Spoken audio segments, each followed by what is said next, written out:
কুল কায়নাত যদি আহলে বায়াতের মোহব্বতের কারণে আমাকে শিয়া বলে, ইয়াস হাদিস সাওলান, কুল কায়নাত সাক্ষী থাকো, ফাতিমাতুজ জাহরাকে মহব্বত করলে, মৌলা আলীকে মহব্বত করলে, ইমাম হাসানকে মহব্বত করলে, ইমাম হুসাইনকে মহব্বত করলে, কেউ যদি শিয়া হয় তাহলে দুই জাহান সাক্ষী থাকো, আমি ইমাম শাফি 1 নাম্বার শিয়া।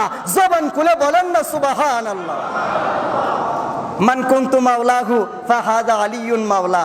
এই ঘোষণা দেওয়ার পরে সাহাবায়ে কেরামের মাঝখান থেকে হযরত আবু বকর সিদ্দিক রাদিয়াল্লাহু তাআলা আনহু, হযরত উমর ফারুক রাদিয়াল্লাহু তাআলা আনহু দুইজন চলে আসলেন, মৌলা আলীর হাত ধরলেন, হাত ধরে বললেন, বাহ বাহ ইয়া ইবনা আবি তালিবিন আসবাহাতা মাওলায়া ওয়া মাওলা কুল্লি মুমিনিন ওয়া মাওলা কুল্লি মুসলিমিন। হে আলী ইবনে আবি তালিব, তোমাকে সুসংবাদ, কনগ্রেচুলেশন, আজকে থেকে তুমি আমাদের মাওলা হয়ে গেলে, আওলা হয়ে গেলে।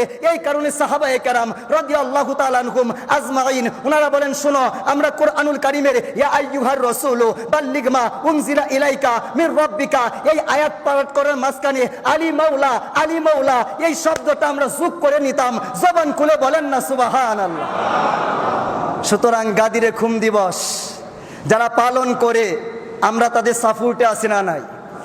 কিন্তু গাদিরে খুম দিবস পালন করে যারা শিয়াবাদ প্রচার করে আমরা তার পক্ষে নাই। কথা বলুন ঠিক কিনা? আপনি আহলে বায়াতের মোহব্বত নিয়া আবু বকর সিদ্দিককে গালি দিবেন, আমরা আপনার পক্ষে নাই। হযরত উমর ফারুক রাদিয়াল্লাহু তাআলা আনহুকে গালি দিবেন, এই শিয়াবাদ আপনার পক্ষে আমরা সাপোর্ট দিতে পারবো না। উসমান গনি রাদিয়াল্লাহু তাআলা আনহু উনাকে আপনি গালি দিবেন, এই শিয়াবাদ আমরা সাপোর্ট করতে পারবো না। আমরা আহলে বায়াতকে যেমন ভালোবাসি, দয়াল নবীজি সাহাবায়ে কেরাম আজমাইন যারা দিন ধর্মের জন্য বাড়ি ছেড়েছেন, ঘর ছেড়েছেন, যুদ্ধ করেছেন, জীবন দিয়েছেন, রাসূলুল্লাহকে জানের চাইতে বেশি মহব্বত করেছেন, ওই সাহাবায়ে কেরামের পক্ষেও আমরা আছি। কথা বলেন ঠিক কিনা?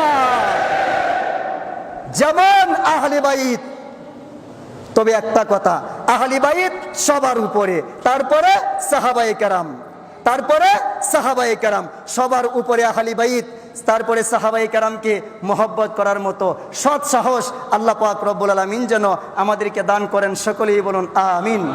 আসসালামু আলাইকুম ওয়া রাহমাতুল্লাহ।